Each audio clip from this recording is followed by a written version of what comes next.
Thanks, Ken. I appreciate it. Appreciate you having me here. Always good to be here during the week of Thanksgiving. That means we're still practicing and still playing, so that's a great thing. Last week we went up and played for Million Catholic out in Abbeville. It was pretty tall order. They were the 1 seed, a pretty good football team. They were 10-1, and we've been lucky enough to play some really good football teams during the course of the year. So we weren't big-eyed going out there and looking like we were going to play somebody we couldn't beat. And so that was a good mentality our kids had as we approached the game. And we got a little sloppy because of the rain and the weather. I don't know if everybody else was getting weather like that, but it rained hard enough during the third quarter just to get us all soaking wet, which is always just fun and delightful to be soaking wet in the middle of a football game, especially when your ball's flying all over the place. So we were able to hold on and drive down at the end of the game and throw a touchdown pass with just a couple minutes left in the game to win the game 21-19. So we were really excited the way our players played in that game. Our coaches did a heck of a job during the week in order to prepare us to play a really quality opponent.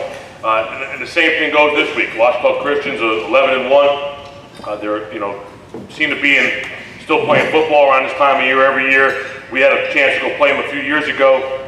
My first year, about 5 years ago, to go and play them in first round, and they were just coming off a 1A state championship at the time, and we were lucky enough to go there and knock them off 42-35 in a wild game. I would say, a lot of our fans that were there said it was the craziest game they've ever seen. It was unbelievable.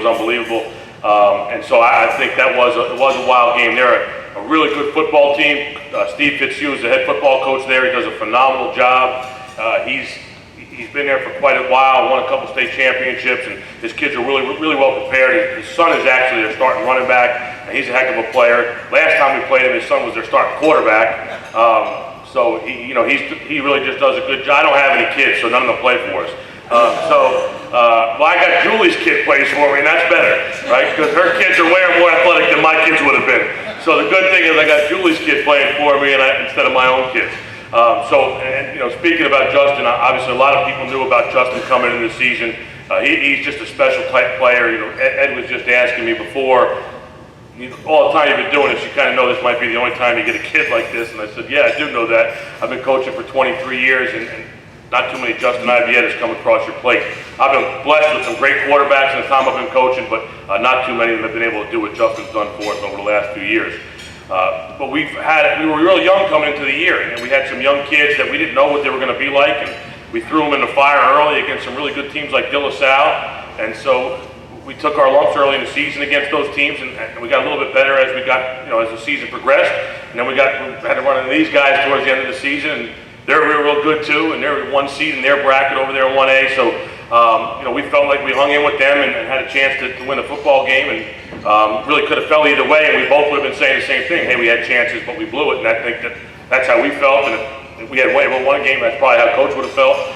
And so we felt like we can hang with them, the 1 seed in that bracket, and we can knock off the 1 seed in this bracket.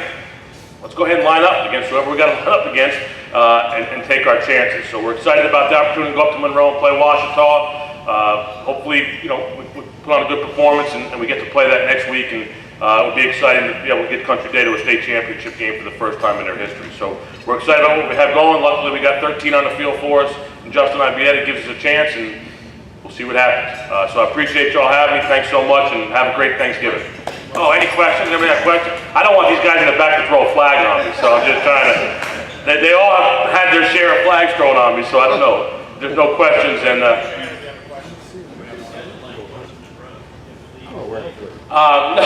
No, we're not going to leave tonight, but everyone thought, hey, we're going to leave Thursday night. No, I'm not leaving Thursday night. It's Thanksgiving, and everyone spend their time with their families. We're going to leave Friday morning about 9 o'clock, scoot up, eventually get to ULM, and we're going to have a little walk through there late afternoon.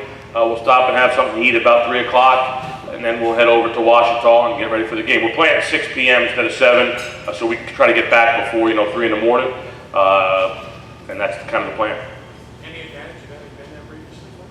We're just going to use the same plan we used last time. Hopefully we get merits 42 points like we did last time too. So, I appreciate y'all. Have a great holiday.